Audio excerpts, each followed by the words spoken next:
You ever get those days, Aidan, where you think, you know what, today I'm going to record a podcast. I've recorded it once. It's not how it sounded. I'm going to record it again. Damn, I forgot to click record. And no, for the long-term TSM listener fans who are on the daily emails and found out about that horrific time myself and Aidan recorded the Q3 business plan, which we recorded a while ago, and spent an hour recording and filming it. And I didn't hit record. We went, you know what?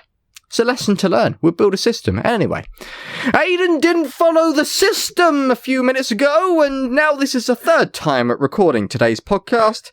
Aidan, everybody. Yep. Hey, everyone. I'm sorry, I messed that up. Yes, you did. Yes, you did. And welcome. This is the Successful Mentalist podcast. My name is Ashley Green. As always, I'm joined by the guy that can't hit record.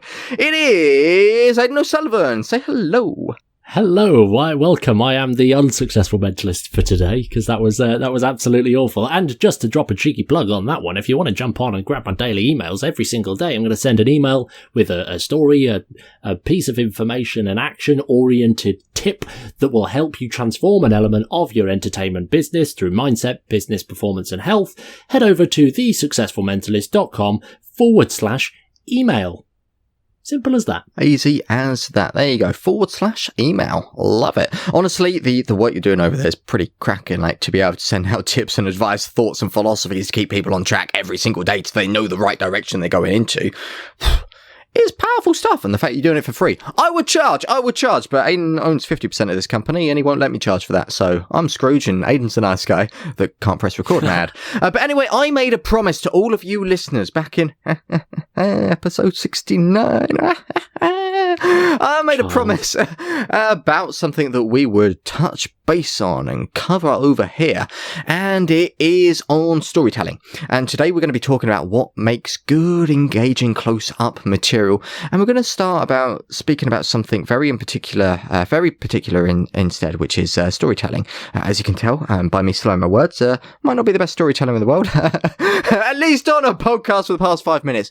But no, we're going to be talking about why that is so important and why most people tell stories wrong, and then we're going to share our own philosophies, thoughts, ideas on how to really engage people and how to really make your close-up performances stand out and be the best that they can be. But can I ask you a question, Aidan? Yes. Good. Is your close-up material engaging?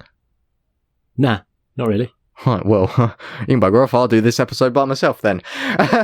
Jokes aside, I can assure you listeners right now that Aidan does have fantastic shows. I'm not saying it because he's here and he's going to chop my legs off if I don't say that it is good. But I've been to Aidan's shows, and what I really appreciate, we both think very alike. We perform on very opposite ends of the spectrum, me being a psychic character, Aidan being a psychological character, but our philosophies are the same, and we really take the time to really think about the best ways of engaging people, and especially in close-up where you're actually there in the trenches. It's very easy for people's attention to dip and zone out and actually not care and get a little bit bored, because when they come to a stage show, they're sat there and they're expecting something. You've got a trapped audience, whereas in close-up, they can wander off, they can go to the bar and they can nip to the loo. Oh, I've got to go to the loo. I don't want to see this card trick. Goodbye, Darren. I don't want to see that card trick. Aidan, what is it that you do in your close-up performances to actually get people engaged and enjoying it so that it's more than just tricks? Well, there's a few things at the end of the day, and I think, again, telling stories is a really, really powerful thing. And ultimately, if you're going to boil down everything that makes close-up material and close-up magic, close-up mentalism, whatever you want to call it, engaging, is having some level of external variety, actually using external techniques outside of the magic itself to create deeper relationships, create deeper elements of like the depth to the actual overall feeling and the vibe of the situation. And one of the most potent strategies out there is storytelling, and that's kind of why we're talking about it today. And I think what's really important is that good stories, like knowing full well that we are, by evolution, a storytelling tribal species, which means that we know people and look after and nurture people, a la proper networking, and we also tell stories to each other because that is all we had way back in the day. We could only sit and tell stories. We didn't have the wonderful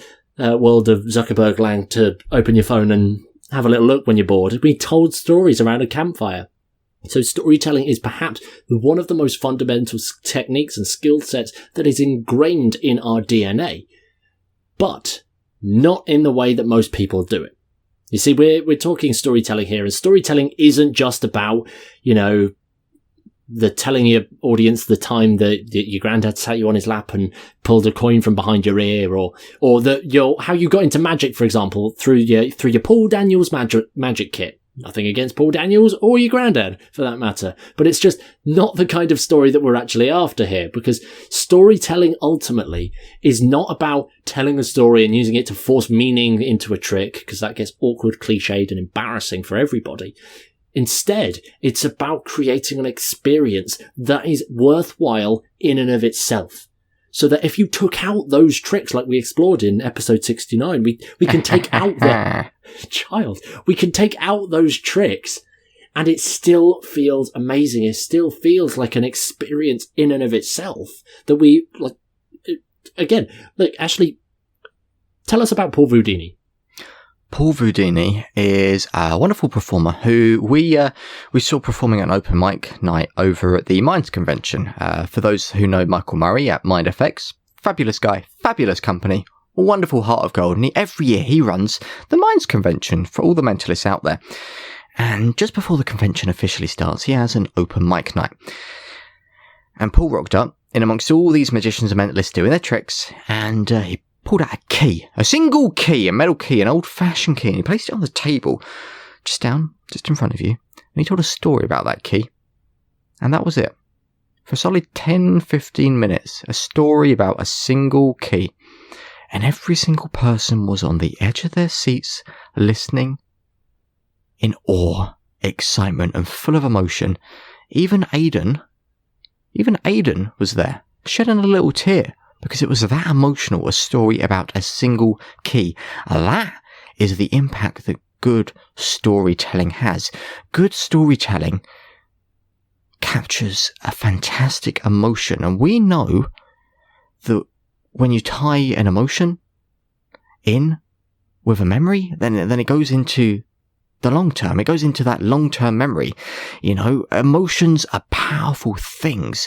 And when you can tie that into a story, something that your audience is going to give a damn about, then they're going to be interested. Is there any emotion in your granddad pulling a coin out of your own ear? Can they connect with that? Probably not.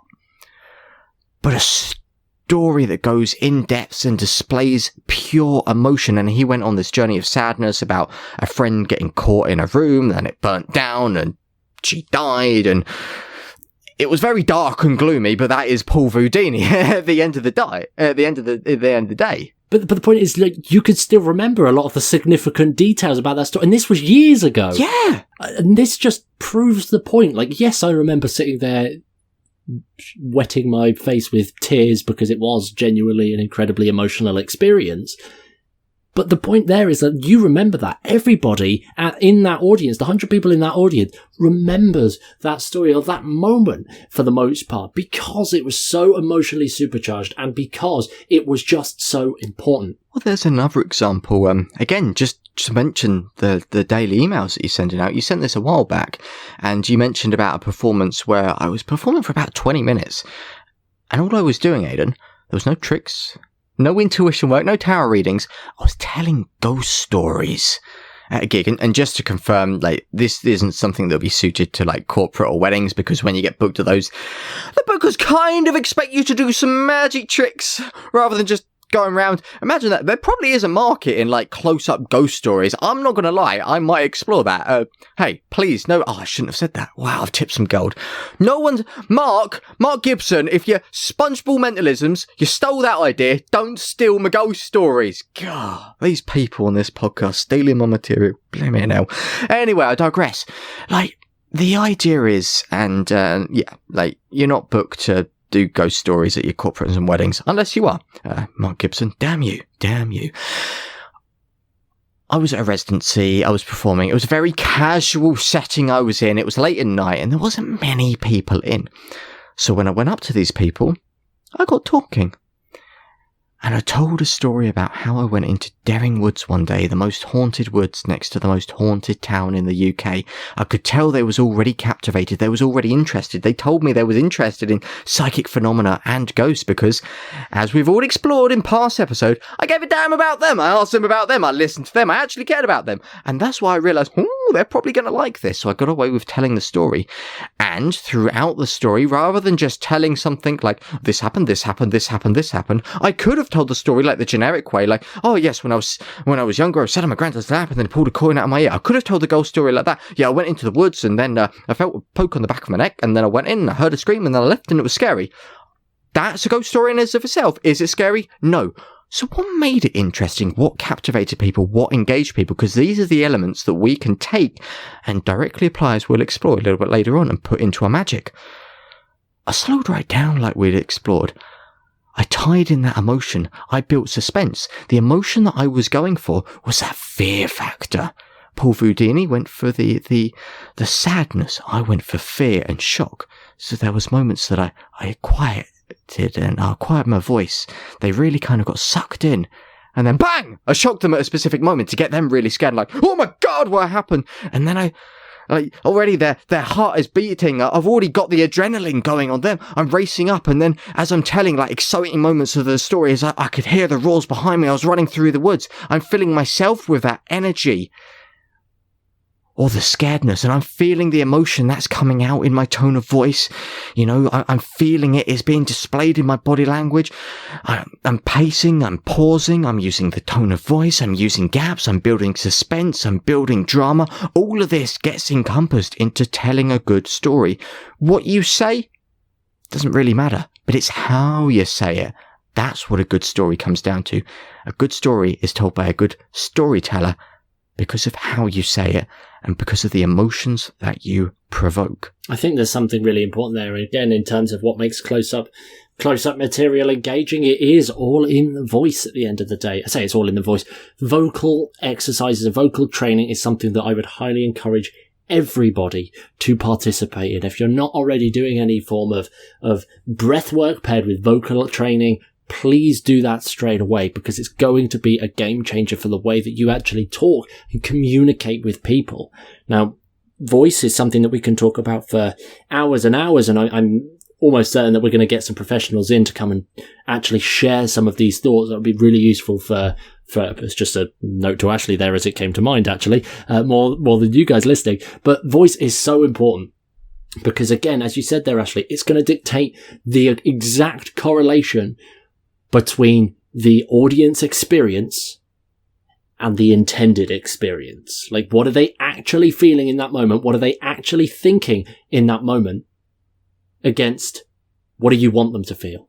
Because at the end of the day, if you want them to feel complete fear and you want them to have like the hairs on the back of their neck standing up with and leaning in like, oh my gosh, so wrapped into this story, and you're telling it like upbeat and happy and excited, there's a disconnect there between what you want and what they're experiencing, and that is the quickest way to become disengaging. And to put this in a magic perspective, if you claim that you can read minds, or you claim that you can do impossible magic, and you're proceeding to deliver it in a way that just does not make sense, in a way that jars with that fact, in a way that is completely indifferent from that intended communication path, that is going to be a big problem. And in fact, like, to put an example on that, like, if you want somebody to think that something that you're doing is absolutely just truly impossible, and you are a real mind reader, if you're talking first of all and telling the stories about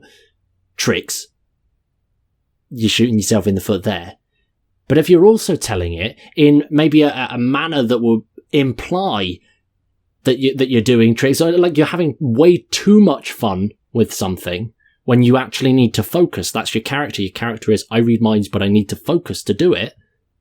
And you're telling upbeat, quick-witted, quirky story. There's going to be a disconnect. And again, I'm trying to really flesh examples out here of just showing how important that just voice alone is. But there's so much to the art of storytelling, and actually having good stories is important. Like, using your own stories is great. Using other people's stories is equally fantastic. And if not, make the stories up.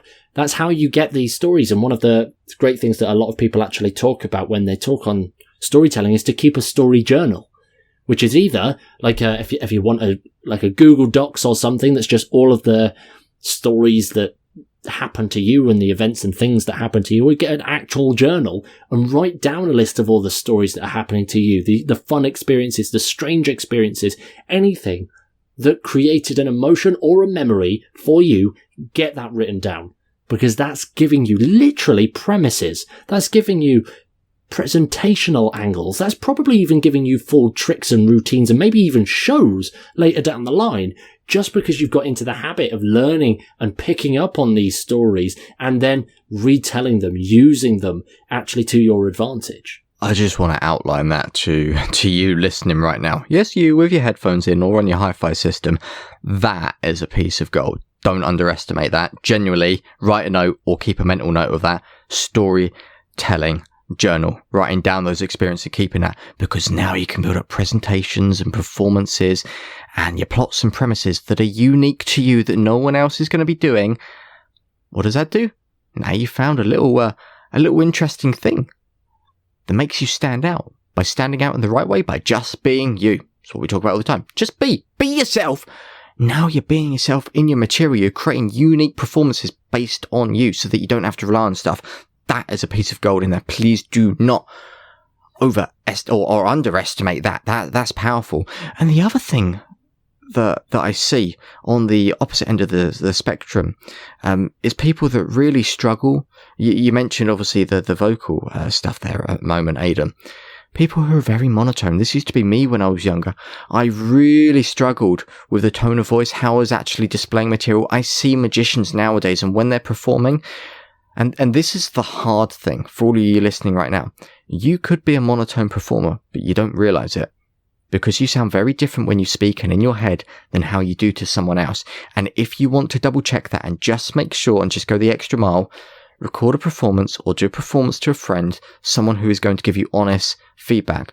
Not a family member who's just going to inflate your ego and say, oh, that was well done. I really love that. Like my nan. I'll do anything to my nan. I could rip up a newspaper and she'll be like, oh, that was lovely. You're going to put it back together? No. Oh, well, it was still lovely. You know, someone who's actually going to be like, look, you need to improve this. I felt that was a bit boring. And the tone of voice is such a powerful thing. That is your first step when looking at engaging close-up material. How you're saying it, what you're doing. You get out of the monotone route, and also you get on top of the how should I be saying it at a certain moment, because you don't want to be telling a really sad emotional thing like this. Oh, well, the other day my Aunt Susie died, and this is a little memorial from her, so she gave me her ring, and look at this ring. This was from her funeral. You see this? What are we going for? What emotion are we going for? You're always just confused, but your Aunt Susie's dead. Why, are you excited about that? Whereas if you said it differently, you know, the emotion that you say comes through the tone of your voice. You need to master that. You need to get good feedback, and you need to make sure you're doing it right. You might be like me or many other performers out there. You might not realize it, so double check, film it, or do it to a friend. After that, the emotion that you feel within that you want to share with someone. If you're looking to share a piece of emotion, then you have to physically feel it. It's what good actors always say. You have to feel it internally for it to be displayed externally. I give the example all the time, and I'm going to give it again now. When I'm reading minds for real, I'm genuinely believing on the inside, not, okay, I need to do the bullet point, okay, I need to check this, oh, let's get the load ready. I'm not thinking that, because that should be flowing. I've got enough practice in to just do it, and I don't have to put much effort into thinking about it. If I have to think about it, I've clearly not done enough practice.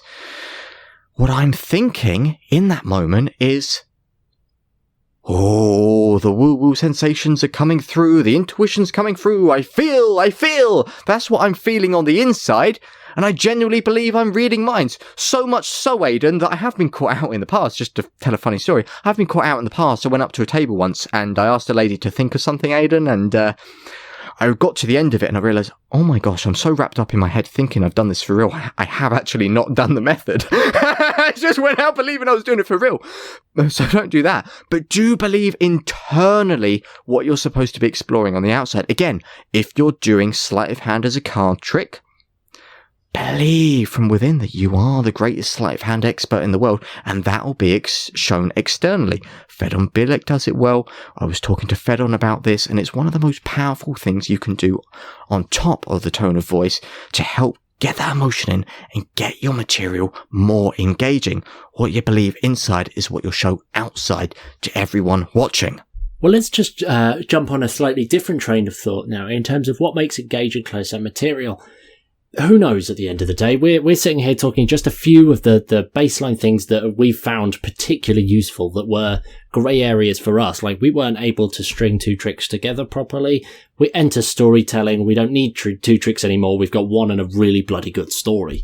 Like, these are the little things. Like, we change up our voices and we play with our vocal elements within performances, and actually the words that we say as well, not just the words that we think, the words that we actually say as well. Playing with scripting on that thing can really impact the thing. If you've got a really boring script, or your script is like more suited to a younger audience because your script is really basic and what you're saying is really obvious. Like, well, first of all, stop telling people that you've got a deck of cards and they're all different and that they need to shuffle them and that you're going to take them back. Just take the cards back. Just give them the cards, let them conversation for another time. But if you're really telling them everything that you're doing step by step, unless that is required for the specific presentation that you're going for, like, you're appealing to a much younger mindset, and that can almost feel like a little bit patronizing for some people. Like, yes, I know you're doing this. Yes, I know you're shuffling the cards. Yes, I know you're doing X, Y, Z.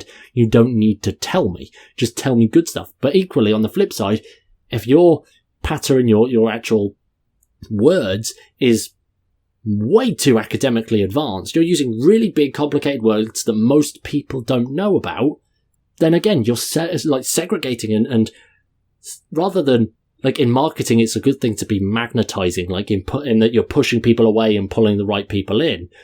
You can't really do that in close-up because you're there with everybody. You can't really just, oh yeah, okay, so you three don't really like the way I talk, so do one whilst I perform here for Silly Susan. It doesn't work like that. You can't play that way. So you have to really be mindful of the words that you're speaking as well. What is it that you're saying? How are you saying it? Why are you saying it? Because when you get clear on those things, you can make sure that you're changing that. And this is one of the reasons that we don't script like conventional scripters. And I'm presuming scripters is a word. It's definitely not the right word, but we'll roll with it.